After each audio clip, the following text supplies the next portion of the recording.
Thank you all for joining us on this chilly Thursday morning. Go ahead and share my screen for a bit, and then I'll let the man of the hour, Mr. Peter Fiddler, take it away. So just give me a moment here.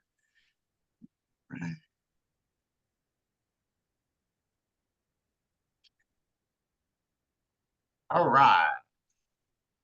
So we are Mission Control, and today's webinar is about why and how to develop an AI use policy for nonprofits. We all know AI is a very hot topic these days. It's being talked about constantly, and that's those two magical letters we keep hearing nonstop. And as companies and nonprofits evolve and use it, it's very important that they develop the proper strategy and use policy, which Peter will get into momentarily. Okay. Ooh, next slide. Okay, so who is Mission Control? Founded in 2018, Mission Control is a New York City-based nonprofit think tank comprised of seasoned business leaders who are deeply grounded in and passionate about strengthening the nonprofit sector. Our purpose as a group is to support and empower change makers and advance the global nonprofit community. How do we do so? We share knowledge via events such as this, facilitate collaborative partnerships, provide innovative resources, and encourage meaningful exchanges that help bring the nonprofit community together. Our impact: when more nonprofit leaders are informed and inspired, they're able to fulfill their missions and more efficiently and have increased ability to make the world a better place for all. So everything we stand for, just creating a better community and strengthen the nonprofits that serve them. Okay, so here's our awesome members. So first we have Lovepreet Buttar, who's the managing director of Mercadian. They're an awesome CPA firm, and Lovepreet manages the nonprofit division for Mercadian. My good buddy Neil Fleischman, who's a regional director at Payday. They are a fantastic employee benefits and payroll solutions provider. Neil is also the former board chair of the Queens Botanical Garden, which is absolutely gorgeous. Maybe not so much in January, but once the weather gets warm, I encourage all of you to go check it out. It is a gorgeous, gorgeous place. Guy Geyer from FX Collaborative. He's the principal there, and they are an awesome architectural firm that does quite a bit of work throughout New York City for many nonprofits. Myself, Bobby Giorentano, I'm the CEO and founder of Premium Recovery Experts. We do workers' comp audits for nonprofits to get them some money back from overpayment. On my good friend David Levenstein, who is executive managing director and co-chair of the non-for-profit advisor group at Cushman & Wakefield. They help nonprofits find great spaces for the work that they do. Jeff Ledet, president and creative director at Letter 7 Brands. They are a full-service marketing agency helping nonprofits get their message out there and raise lots of money. So everything from branding to creative strategies to outreach, Jeff is your guy. Heidi Sidley, who's the SVP of One Digital. They handle retirement plans for nonprofits. And last, but certainly not least, Claudia Zeldin, who's a partner at Growth for Good. They do the strategic planning, fundraising, and interim positions. And now to get to the man of the hour, my longtime friend, Mr. Peter Fiddler, who is one of the owners of, or one of the founding partners of WCA Technologies. He has over 37 years experience, even though he looks very young, enhancing efficiency through technology for nonprofits, law firms, real estate, and financial services companies. Peter has always been a passionate advocate for nonprofits, and he specializes in creating solutions that amplify impact while protecting sensitive data. In 2022, Peter received the Channel Futures Lifetime Achievement Award in recognition of his contributions to the industry.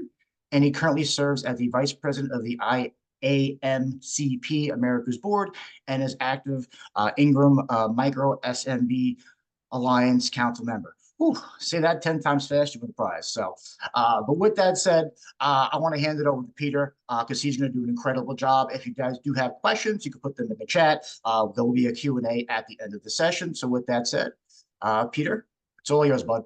Thank you, Bobby. Very impressive. You said IAMCP very, very clearly. So that was good. It took me about I had to practice that one. it took me about 2.5 years to get that down. Good morning, everyone. Just give me a second so I share my screen. Great to see everyone. Sorry, I am getting over a little bit of a cold, so I have some hot tea, so I'm all set to go. So everyone can see my screen? or no? Can you see my screen? Give me a thumbs up. Hello? Okay, good. Good to go. All right, good. So, thank you for that introduction, Bobby. It's really my pleasure to present today, and here is the agenda. So I'm going to go over the why first because I think it's really important to go over the why before you actually delve into creating the policy. Um, so the first thing you need to do is really, lay the foundation, what you're trying to achieve. Is the organization ready? Do you have buy-in? And build a governance framework. And what basically that means is, do you have in place that each of your data sources are labeled either sensitive, not sensitive? So it's really important whether it's structured data, which is in a database, or unstructured data, which is Word, Excel, basically, documents are labeled either sensitive or not sensitive. And then the other thing is building trust among staff members and stakeholders, and we'll go over that. And then we'll go over drafting and implementing the AI policy, and then monitoring, improving, and collaborating. Because as we know, nothing stays the same. Everything is changing, and particularly in this environment, things are changing rapidly. So the first thing we do as an organization, and when we consult with nonprofits, is we encourage them to establish a data security committee, because it's not being made by the IT department, it's not being made by executive management, but it needs to be a full team of people who understand the data. So you want somebody who has some um, knowledge of either your HR systems, if you're using case management systems. You do want somebody from IT, you do want somebody from compliance, and you really need to establish that team. And then you practice the ABCs. You need to really have active participation from leadership. A lot of technologies fail or just fall flat because they don't have buy-in from leadership. I remember years ago when we were implementing a legacy system called Lotus Notes, and it died because upper management just did not want to do it. So if you don't have buy-in from leadership, it will die even before it starts. And then you want to build a coalition among various departments. It's not just, again, not just IT, but it's everybody involved, because there are a lot of users out there who may already be using some of the AI products, and IT doesn't even know about it. So it's important that all departments, you build a coalition, because you may have some people who found some very interesting AI tools that IT didn't even consider. And even though it may be banned at this point in time, it may be implemented sometime in the future. And then communicate what your AI vision is. And that's really important. What are you trying to achieve here? Third thing is evaluate the risks and compliance needs. You understand your data. So if you're a medical organization, you're going to have to be HIPAA compliant. If you have case management systems, we dealt with some nonprofits in the social work and also legal aspect, and the social work couldn't see legal information, legal couldn't see social work information. So you need to sort of separate the data, and understand what the data privacy is for each of the departments. And then you need to assess the risks. So if this data were to get out there, what are the risks? And are you prepared for that? Do you have a cyber policy? Do you have an incident response plan? So it's important to really evaluate that. And then identify any ethical concerns. It's really important. Just because the information is out there, it may not be true, or there may be some bad data out there. So it's really important to look at that. Next thing is assessing the organizational readiness, and you really need to do an assessment at the very beginning, and the assessment really evaluates your data, and what kind of support you have for the mission. You have to identify pain points and opportunities, means what business problems are you trying to solve? And some of them can be on the very simplest level, and others can be, more sophisticated. And then you need to continue review your AI usage. Again, the last thing, and I'm going to repeat this a number of times, you need to really have leadership buy-in, and really to get that is by getting quick wins, so they understand that this is really going to help the organization.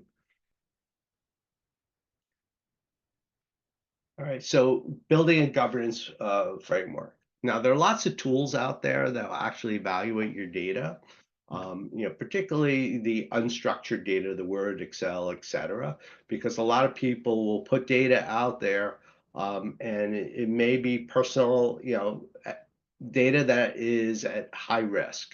So you really need to mark those documents, and there are tools that will mark things sensitive if it contains a social security number or some other personal identifiable information. It can actually mark them. There are tools out there that will do that automatically. The second step is really vetting some third-party applications, is really understand what applications you're using, whether it's Zoom. And there was an incident with Zoom, I think it was about a year and a half ago. All of a sudden, they changed their terms and conditions. They were able to use your Zoom meetings in order to help them develop their AI policy, and they're learning to develop their AI platform. And a lot of people push back on that, and they actually put an end to that. And then understanding how your data is protected.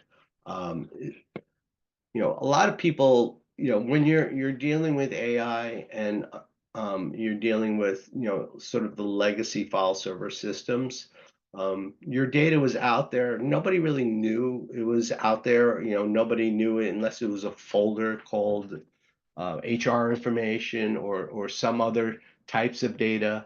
But with AI, it's reading everything. Everything you allow it to read, it's going to allow you. Particularly with the Microsoft Copilot, which is Microsoft's AI tool.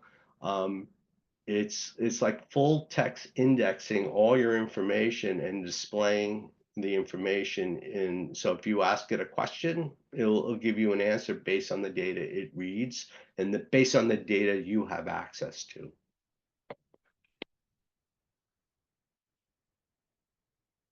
So what are some of the best practices for data management and really knowing and understanding your data? First, understanding what is sensitive, what's confidential, and what's personal identifiable information. Where does the data live? So a lot of people are using either the Google platform, or Office 365, or other third parties resources like Dropbox. And I found out during the pandemic that a lot of people were utilizing these SaaS applications, these Dropboxes, because they just want to be able to work. So there was a lot of data out there that was sort of unmanaged, whether they had two-factor authentication or not. If it was sensitive information, they were unencrypted. So it was really important to understand where your data lives. Again, there are tools out there that will go and see where people are storing data. So it's really, really important to do an inventory of what applications are out there, who's using them, and really not to reprimand people, but really to get a handle on where your data lives. And if it may be a good idea, it may be a bad idea, but the whole purpose is to understand if your data is in places that you're not aware of, then you need to figure out how you can become aware of that. And then who has access to the information. Access control is so critical when we're setting up a network or setting up any type of SaaS application, or like OneDrive or SharePoint or Google Docs. It's really you want to give people access to the data they absolutely need to do their jobs, not the data that they may need, not the data that maybe sometimes once in a while. You just want to give them access to the data they absolutely need. It will help you from a data security standpoint. It'll help you from a many different areas from a cybersecurity standpoint. Also, it'll give you if you give people access to everything, and somebody gets infected with a virus or gets ransomware, basically it's going to encrypt everything they have access to. So you only want to give people access to the data they need to do their job. And sensitive data is there could be overexposure of sensitive data, and so it's important that you understand how the data is being used, whether it's being used inside the organization, outside the organization, and how is this data being managed, and then really understanding what the risks are if the data is exposed. And that goes back to what I said before. You want to develop an incident response plan that if something were to happen, if donor information were to get out there. I know a number of organizations, when Blackbaud got hit, when they were hacked, there were a lot of people who were notifying their donors and saying, hey, our data was exposed. And so you need to know what you need to do in case something like that happens. And what data can harm the organization. When if a third party gets hacked and your data is in there, it's your reputation. So you need to understand what the risks are, what the impact, the cost, and are you compliant? All data is sort of segmented into low risk, medium risk, high risk, and you need to do that exercise also. So it's really important to do that, and that's all part of the assessment. So building trust among staff and stakeholders. So it's really adapting a responsible AI standard, and really in order to do that, you need to educate people. You need to educate them and see how they're using it. You need to have oversight. You need to create, again, the data governance, the management, the oversight, transparency. You need to be absolutely transparency what you're doing with people's data, and in terms of fairness, allocate your resources, minimizing stereotyping. I mean, there's all sorts of things and risks associated with AI, and it's really important to understand what the risks are. So it's nonprofits often conduct impact assessments to evaluate the effectiveness of their programs. When you're given a grant, you want to measure the impact of that grant. What's the outcome of that grant? And with AI, you want to do the same thing also. You want to see what impact you're going to have by using and installing AI.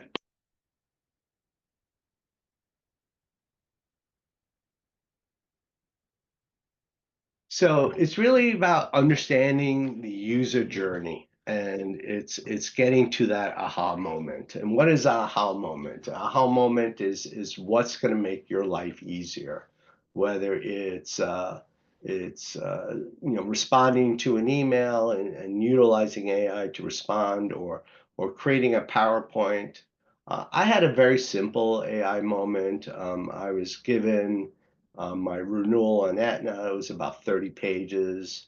I just wanted to understand. I didn't want to read all 30 pages. I just wanted to get an outline of what had changed since the last time my policy had been changed. So I asked it to create a PowerPoint presentation.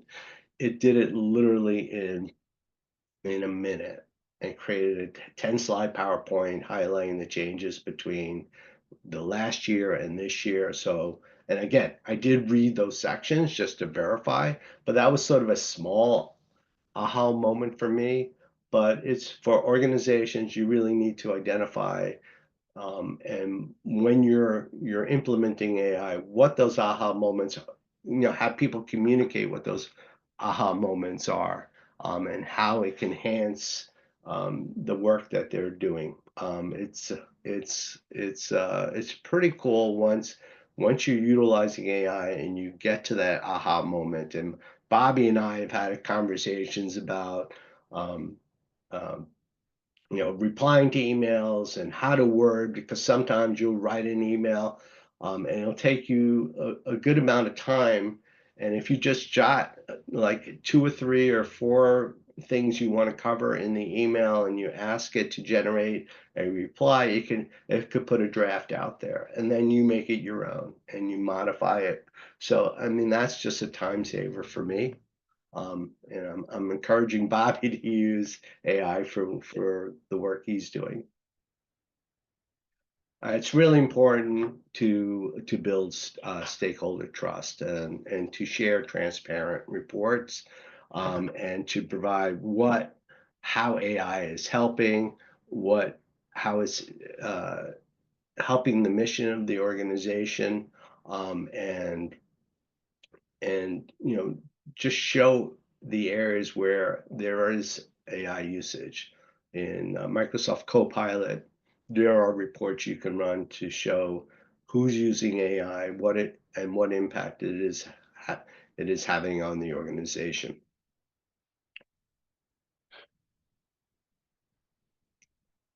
All right, it's about educating stakeholders. And this is so critical. Anytime you're implementing any sort of policy, you need to educate the stakeholders. And it's sort of like doing a marketing program.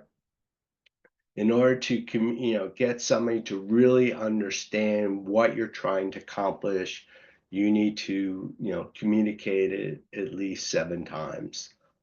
So it's about providing comprehensive training on responsible AI, ensure all members understand the ethical implications, and foster a community of practice, which means you really want people to will collaborate.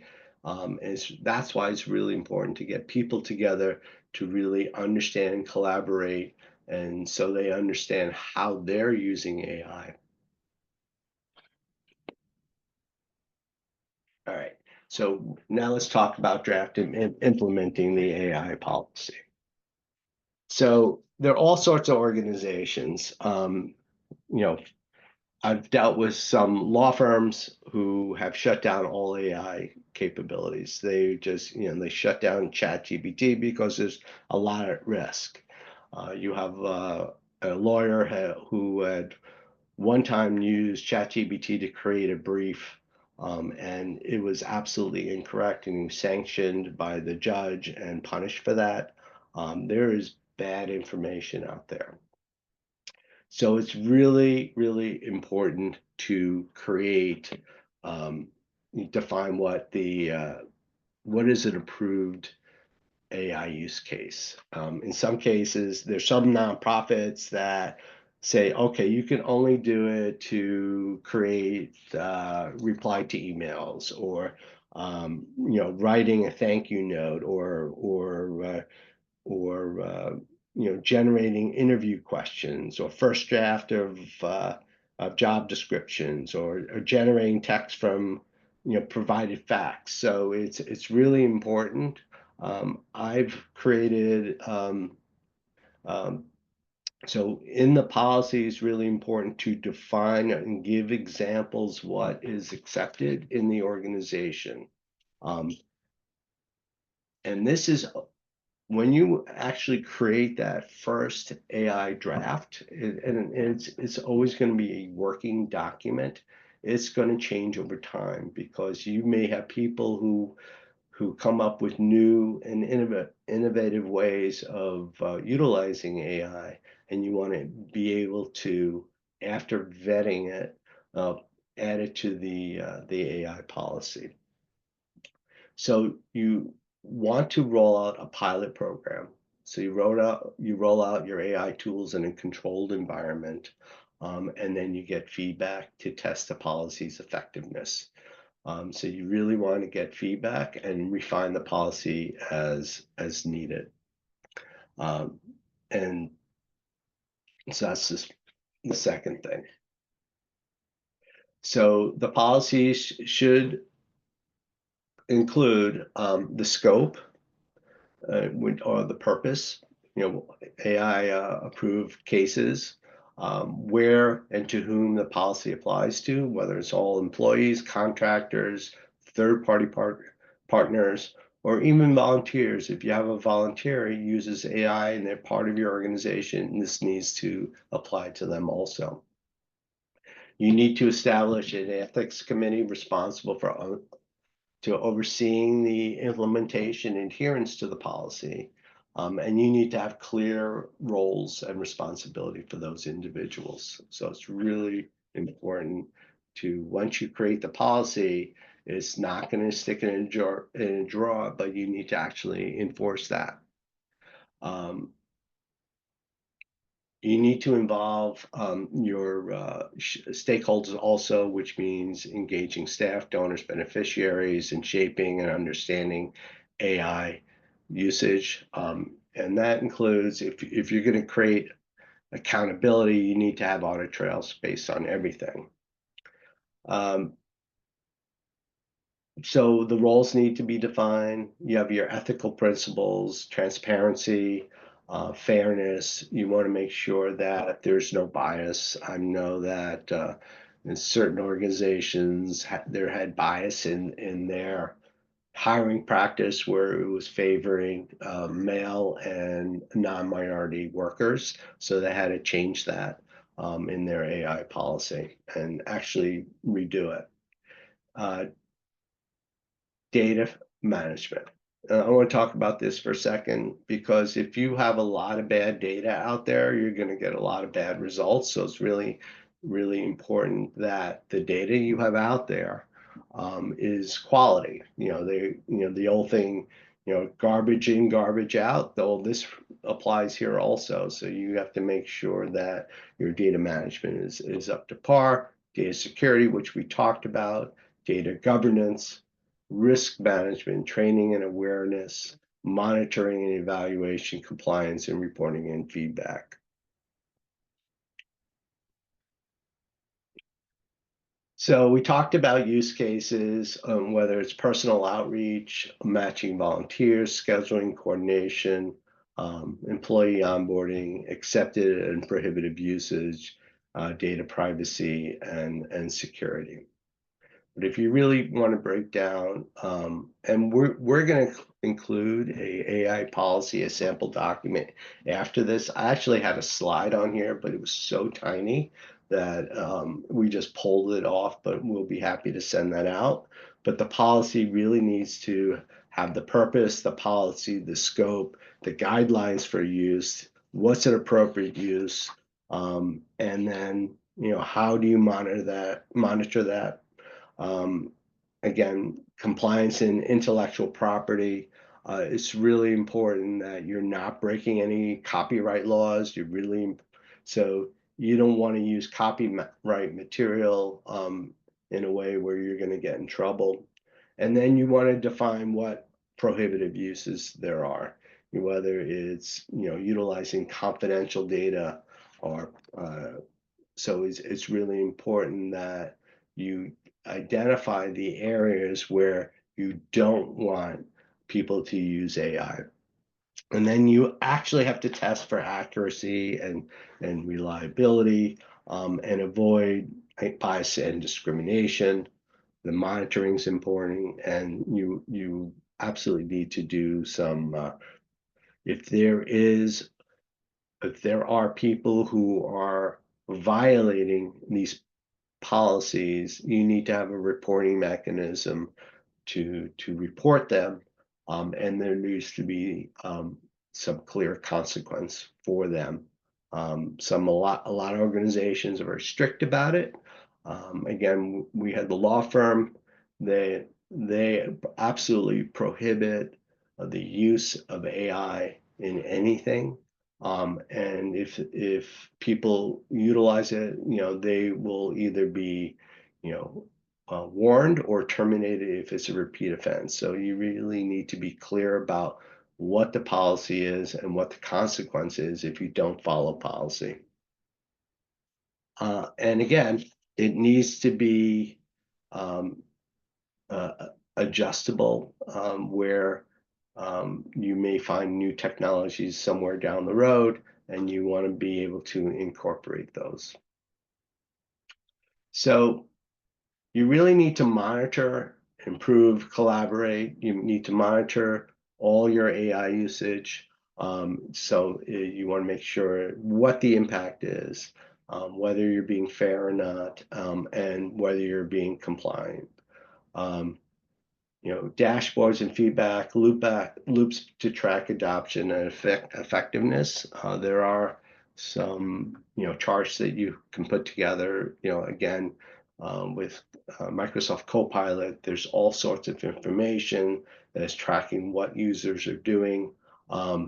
Not so much in terms of from a data. It's not to look at the data, but how people are using it, whether they're using it in Word, Excel, PowerPoint, or in the browser in Microsoft Edge, how they're using it. And just keep in mind, particularly with Microsoft, if you're an Office 365 user right now, and you have a username and password, the browser, if you log in using Copilot, because Copilot is incorporated into the browser at this point in time. You may not have, in terms of the paid version, the capability of accessing documents and things like that.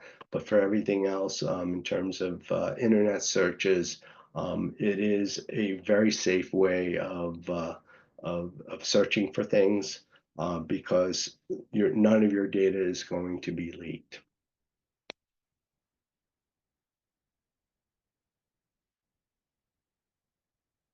And that's it. Just in closing, this is brand new technology. There's a lot of really, really awesome tools out there. I would just start by creating that data security committee, making sure that you're buttoned up in terms of you want to make sure you do that assessment, and understand what types of data you have. And then if you have a lot of sensitive data, you want to be able to lock that down so it just doesn't get out there. So that's really the most important thing is really protect your data.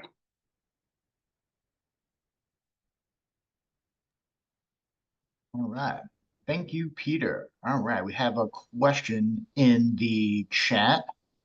I'll read it out for you. Can you talk more about fairness when using diverse and representative data sets?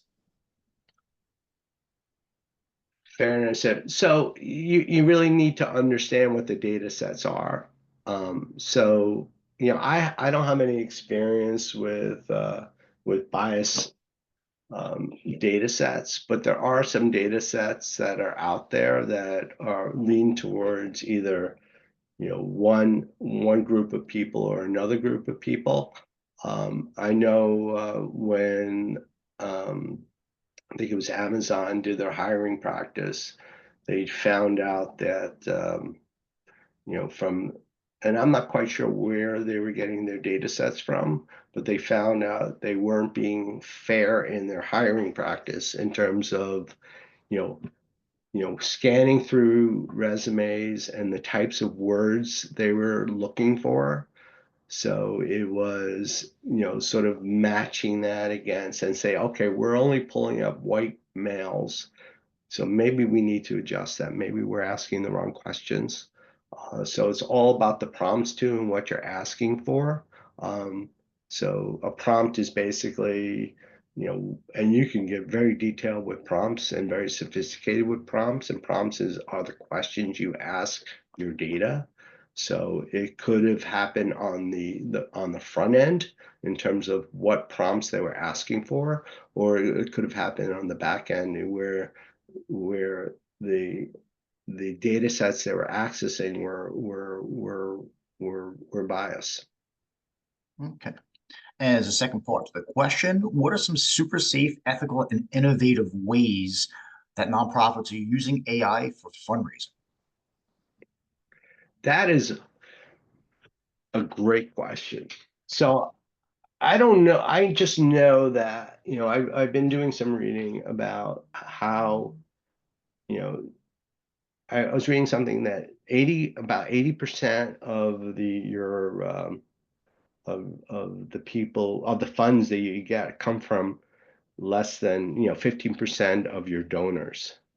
So the ability to identify and personalize letters based on past donations or past interests, so you can really personalize those letters going out. Um, I think it's incredible, just personalizing and be able to do that within seconds is just incredible. So if you have a list of everybody who's giving you money in the last 5 to 6 years, um, you may have in your database what their interests are. If you're having a particular type of fundraiser that may pique their interest because you see they have an interest in either music or golf or something else, that you can really target, you know, and personalize those letters that are going out based on the information in your database. Now, if you don't have that information in your database, you really need to start building that information in your database. Now, everybody has donor information, so it's not really about the donor information, but it's about the what their sort of their hobbies are.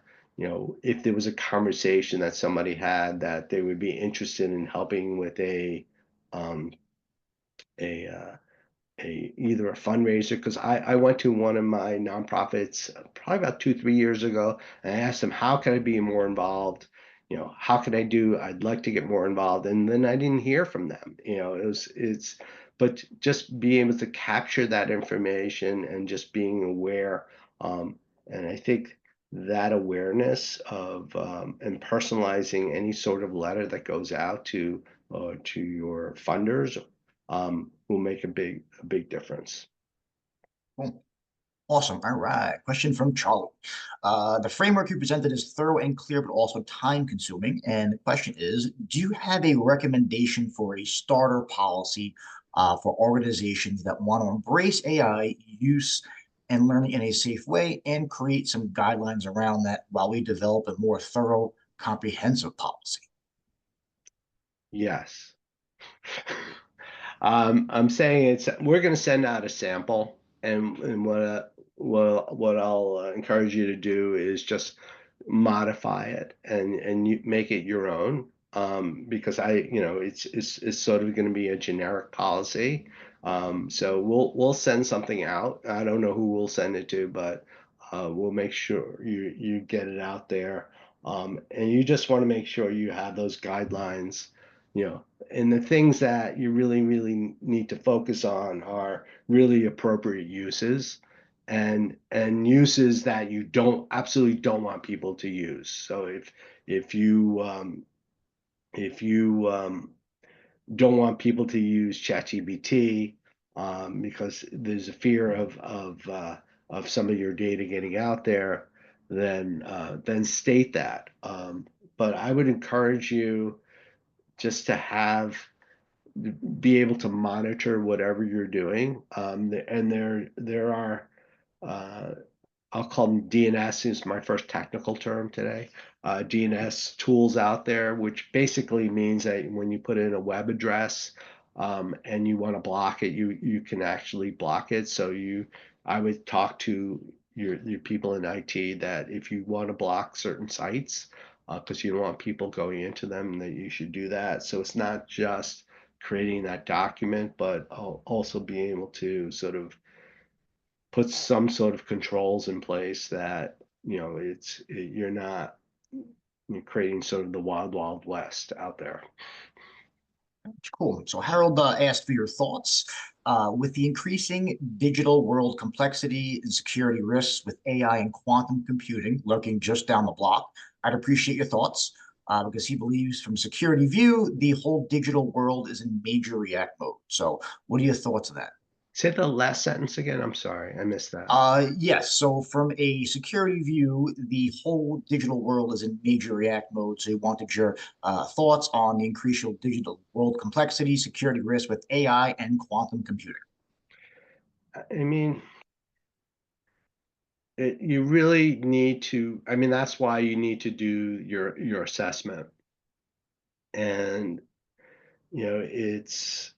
it's really really important because AI is a great tool, but AI could do some really bad things. It's like I was reading this morning an article about how Biden has you know you uh, you know banned exporting chips to outside the U.S.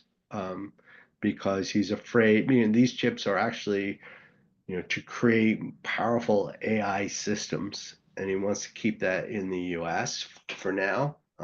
And I think again, I didn't read the whole article, but the impact is if you have AI in bad hands, it could do bad stuff.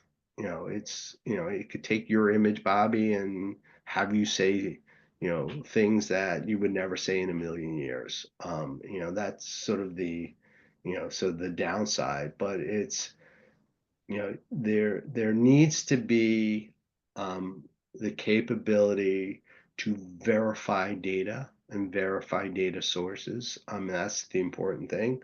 There needs to be an ability that if you have data and it's maybe it's you get an alert if you're monitoring, you get an alert that somebody outside the US is trying to get to it, you lock it down. And there are certain capabilities to lock it down. But it's really important, you know, I think it's absolutely critical because, everybody's data is on the internet. Whereas in the past it was on your local computer and there was no internet. Now it's the internet, and anybody who is connected to the internet, whether it's your computer, your phone, um, your thermostat, whatever, it's you need to put some protection around it. And whether it's geofencing, which means that what we do is for a lot of our nonprofits, we only allow access from in the continental U.S. And if they're traveling outside the U.S., we create an exception for that person. So you need to be very granular in the types of security that you implement at your organization. Um, and and then if there are sort of anomalies, you need to be able to monitor anomalies, meaning that if Bobby is logging in from uh, of all places, Staten Island, and somebody else, and then there's a Bobby in Austin, Texas, at the same time. Who's the real Bobby? It's like so. Those are the things you need to sort of monitor, and AI can actually help that because AI can sort of understand what's normal and what's not normal. So if you get alerts on what's not normal, but you need to react to that. And react can be an automated reaction where you could shut them down automatically, or go to a data security team or some sort of security operations center. I hope that Cool. answered the question. Hopefully. Cool. Great question from Heidi. What are the most promising applications of AI within the nonprofit industry that could significantly improve operational efficiency and customer experience? I really think just going back and looking at my experience working with nonprofits, I think that the most important, it really depends on the organization. Um, but we've dealt with a lot of social service organizations where they either dealt with adoptive services or senior housing, or everything was sort of case management, and being able to sort of predict outcomes or help predict outcomes based on past experience, and come up with some sort of plan for a senior, or a youth, or some other type of individual that may be in crisis, and just getting that data in the social worker's hand, I think is absolutely incredible. Would be absolutely incredible. Um, and just getting people more and better information instantaneous, and come up with I think it would just save a whole lot of time, for the people who are in the field. um, so that's from a sort of social worker standpoint.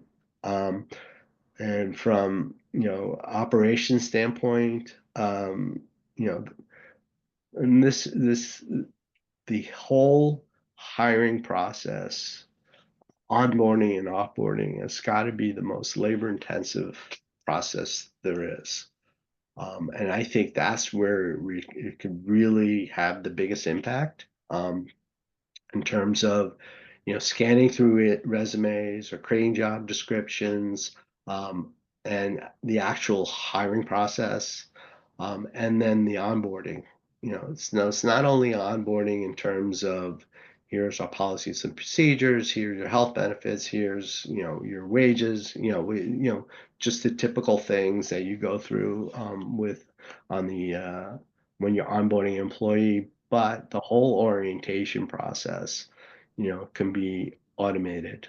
It just you don't want to lose that personal touch, and a lot of people are afraid of it because they no, we need to include our personal touch. But you think about the things that you repeat during onboarding of an employee in a certain department, and I think it could, because I think a lot of HR people just absolutely overworked. It's incredible how they're just inundated with paper and processes, and just and I think that could have a huge impact.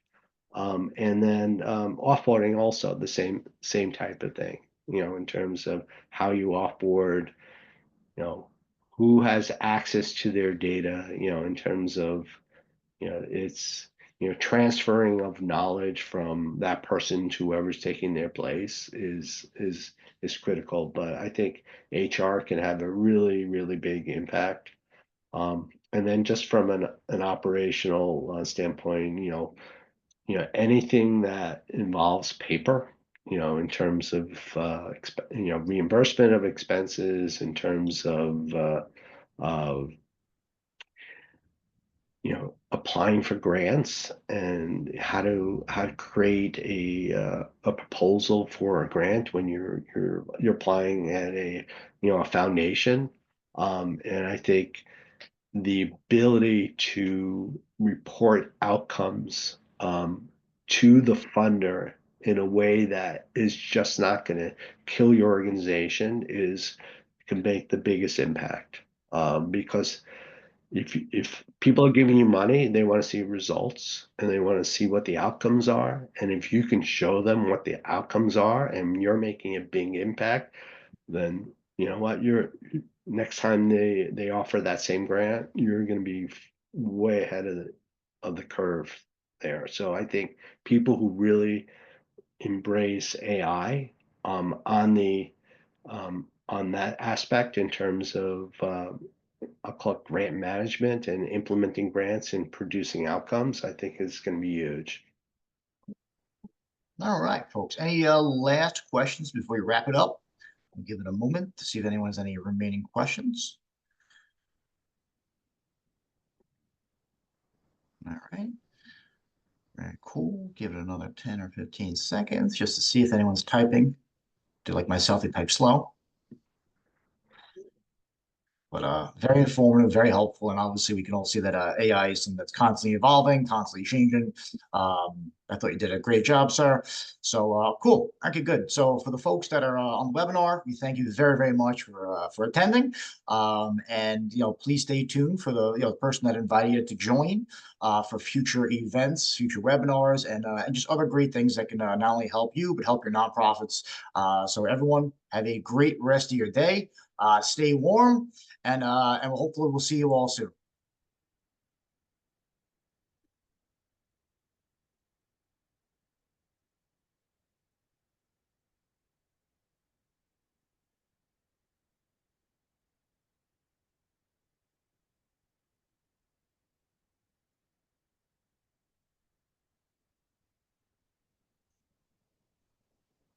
Thanks, James.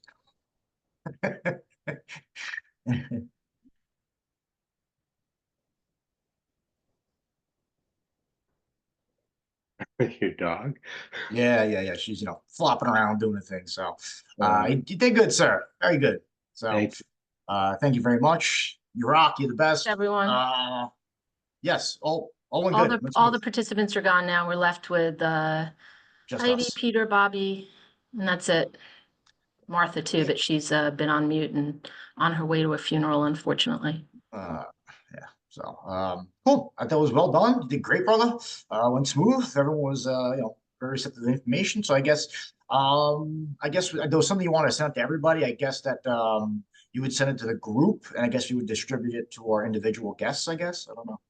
And Yeah, I'll get it however you want me to do it. It's fine. I can send it, to one person. I'll have Phobe, it basically is the one slide I pulled out of the presentation because it was just so tiny. I just Yeah, well, that whatever. sounds I would good. say That can be a great follow-up, and Martha will be editing the recording, so we'll start from where you guys kicked it off, and we'll move forward from there. Right. And then we'll be able to put that on our website, and then we'll be able to share the link with everyone too, so that they can circulate it within their organizations to whoever else might want to watch it. Okay. And Bobby, I gotta get you started. yeah. Sooner than later, man. Yeah. I'm still trying to keep up with the flow of emails and text messages and Teams chats, and if I have AI throwing stuff at me, I'm gonna crawl under. The thing is with AI, you could say, what things do I need to follow up on today? There you go. I mean, that's and I think AI would tell me my inbox is too unruly, and it's not possible to do that. But it's just gonna give Heidi the word no. No, no. I need to wait until we can just do the clone duplicate thing, and then I can just have 10 of me in here, and that's what you could absolutely do that. I like the clone. I like the clone idea. I'll sleep, let the clones work. Yeah. So I want to create my own Heidi AI bot. That's gonna be my mission. Next webinar, Peter, you better come prepared. How to create AI bots. Create your own AI bots so that we don't have to work more of your work. There you go. Awesome, kids. You guys rock. It was awesome. Peter did a great job. Heidi, Mark, sorry for the hiccups in the beginning. It's not what we do, so it's a learning experience when we set these webinars up, and unfortunately, that's just the way it goes. It all worked out in the end. Yeah. It did. Engaged. Thank God. It all worked out in the end. Thanks. It was nice meeting you, Peter. Thanks for sharing. All right, guys. Enjoy. Have a good day. Bye-bye. Bye.